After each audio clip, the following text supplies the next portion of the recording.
আমাদের দেশের অনেক মানুষ দেশের বাইরে থাকে, অর্থাৎ বিভিন্ন কাজের জন্য দেশের বাইরে, যেমন মধ্যপ্রাচ্যের দেশগুলো, সৌদি আরব, কাতার, বাহরাইন, আরব আমিরাত, এরকম বিভিন্ন দেশে থাকে। তো এরকম বিভিন্ন দেশ থেকে যখন আমরা ফিরে আসি, মানে আমাদের যারা শ্রমিক ভাই আছেন তারা ফিরে আসেন, তখন ফিরে আসার সময় সোনা এবং সোনার গহনা নিয়ে আসেন।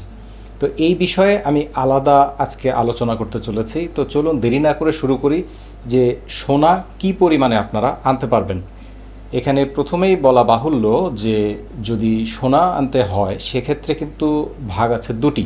একটি হচ্ছে সোনার গহনা, আরেকটি হচ্ছে সোনার পিণ্ড বা স্বর্ণবার।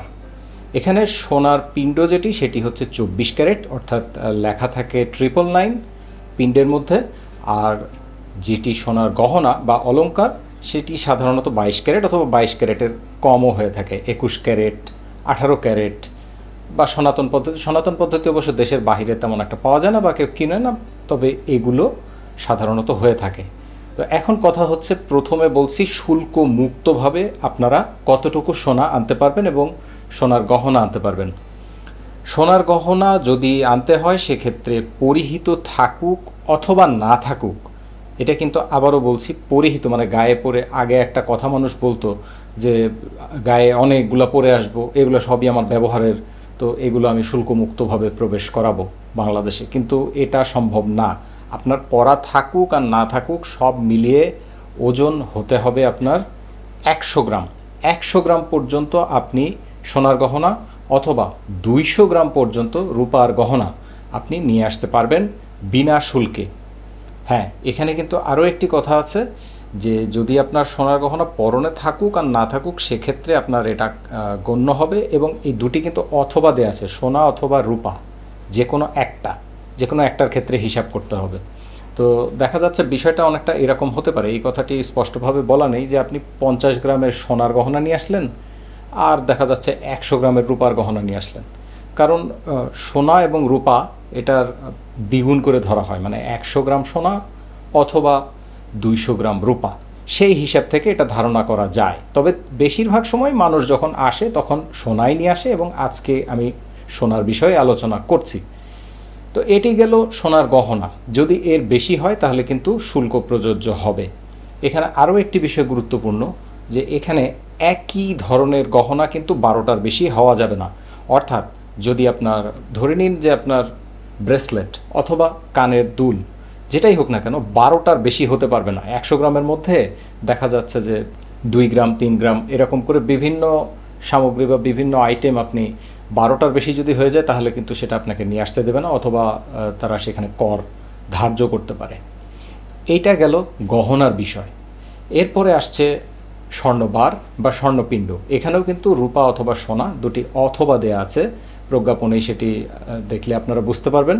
তো যেহেতু অথবা দেয়া আছে, এখানে স্বর্ণের বার বা স্বর্ণপিণ্ড আপনি আনতে পারবেন 117 গ্রাম অথবা 10 তোলা। 10 তোলা লেখা আছে, 10 তোলা মানে 10 ভরি, আমরা যেটা ভরির হিসাব সহজে বুঝি, 10 ভরি আপনারা সোনা নিয়ে আসতে পারবেন, যেটা হচ্ছে 24 ক্যারেট বা একদম খাঁটি সোনা, যেটা হচ্ছে গোল্ড বার বা স্বর্ণপিণ্ড আকারে থাকে। তো এই গোল্ড বার আপনি 117 গ্রাম নিয়ে আসতে পারবেন, সেখানে আপনার শুল্ক প্রযোজ্য হবে।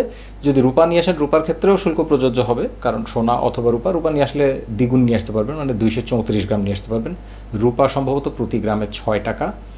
আর সোনার যে বার আছে, সর্বমোট যদি 117 গ্রাম সোনা হয় সেক্ষেত্রে আপনার যে কর ধার্য হবে সেটা প্রায় 40 থেকে 42 হাজার টাকার মতো আপনার কর আসবে, যেটা আপনি বিমানবন্দরে পরিশোধ করতে পারবেন। পরিশোধ করে তারপর আপনাকে সেটি নিয়ে আসতে হবে, এবং এটি কিন্তু ব্যাগেজ ঘোষণা ফর্ম একটা দেয়া হয় বিমানে। আপনারা যখন বাংলাদেশে ল্যান্ড করবেন তার আগেই সাধারণত দেয়া হয়, সেখানে আপনারা কিন্তু ঘোষণা দিবেন, মানে ঘোষণা দেওয়া মানে লিখে দিবেন, এবং আপনারা গ্রিন চ্যানেল দিয়ে আসবেন না, রেড চ্যানেল ব্যবহার করে আসতে হবে। অর্থাৎ সেখানে শুল্ক কর্মকর্তার সাথে আপনার কথা বলে বা তাকে আপনার জিনিস দেখিয়ে কর প্রদান করে তারপরে আসতে হবে।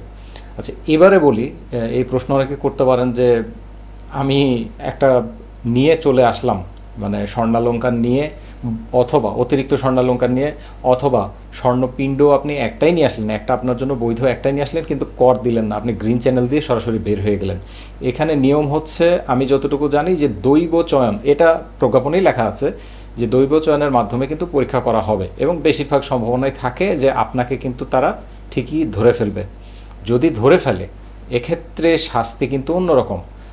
ধরে নিন আপনার কাছে 117 গ্রাম সোনার একটি পিণ্ড আছে বা বার আছে, সেটি ধরা পড়ে গেলে তখন কিন্তু যে 40 বা 42,000 টাকা কর পরিশোধ করা লাগতো না ধরা পড়লে, তখন কিন্তু এটা সাজা এটার সাথে যুক্ত হবে। মানে মূল যেই টাকাটা লাগতো এই পণ্যটি খালাস করার জন্য, এর সাথে অতিরিক্ত হারে কিন্তু শুল্ক কর্মকর্তা তিনি অবস্থা বুঝে ব্যবস্থা নেবেন বা তিনি সেই সময় অনুযায়ী শাস্তির পরিমাণ ধার্য করবেন। শাস্তির পরিমাণটা টাকা দিয়ে ধার্য হবে, এটা অতিরিক্ত টাকা পরিশোধ করে তখন কিন্তু আপনাকে নিয়ে আসতে হবে। তো আমি আপনাদের এটাই বলছি, যদি আপনাদের স্বর্ণ বা সোনা আনতেই হয় সেক্ষেত্রে আপনারা একটি বার নিয়ে আসতে পারেন এবং বারের সাথে যতটুকু শুল্ক মুক্তভাবে নিয়ে আসা যায় সেটুকু গহনা আপনারা আনতে পারেন। মানে কিছু গহনা আনলেন আর একটা পিণ্ড আনলেন, এনে সেটা শুল্ক কর পরিশোধ করে আপনারা নিয়ে আসতে পারলেন। এরপর আরও একটি বিষয় গুরুত্বপূর্ণ, এটা হচ্ছে যে প্রতি বছরে মানে প্রতি পঞ্জিকা বছরে কিন্তু একবার এই সুবিধাটা পাবেন।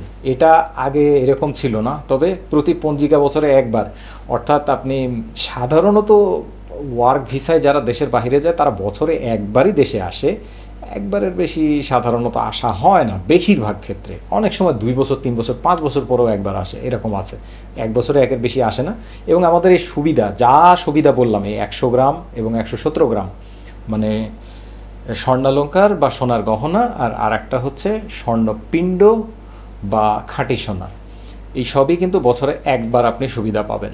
আর এই একবারটা তারা কিভাবে করে, এটা যদিও আমি কিছুদিন থেকে দেখছি ফেসবুকের বিভিন্ন গ্রুপে মানুষজন পোস্ট করছে যে পাসপোর্টের পিছনে এন্ডোর্সমেন্টের জায়গায় তারা লিখে দিচ্ছে কর্মকর্তা। যদিও সেখানে লেখাটা আমার মনে হয় উচিত না, কারণ সেখানে লেখাই আছে মুদ্রা ব্যতীত অন্য কিছু লেখা যাবে না, মানে মুদ্রাই লিখতে হবে।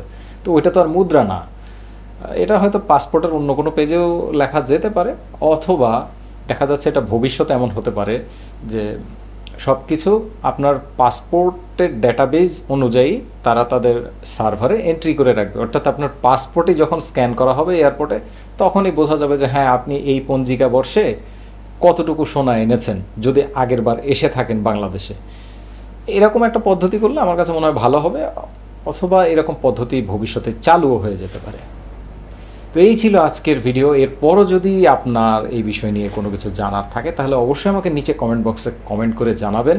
এতক্ষণ আমার সাথে থাকার জন্য ধন্যবাদ। পরবর্তীতে দেখা হবে, নতুন কোনো বিষয় নিয়ে আলোচনা করতে চলে আসবো আপনাদেরই সাথে। সে পর্যন্ত আপনাদের সবার সুস্থতা কামনা করে আজকে এখানেই বিদায় নিচ্ছি।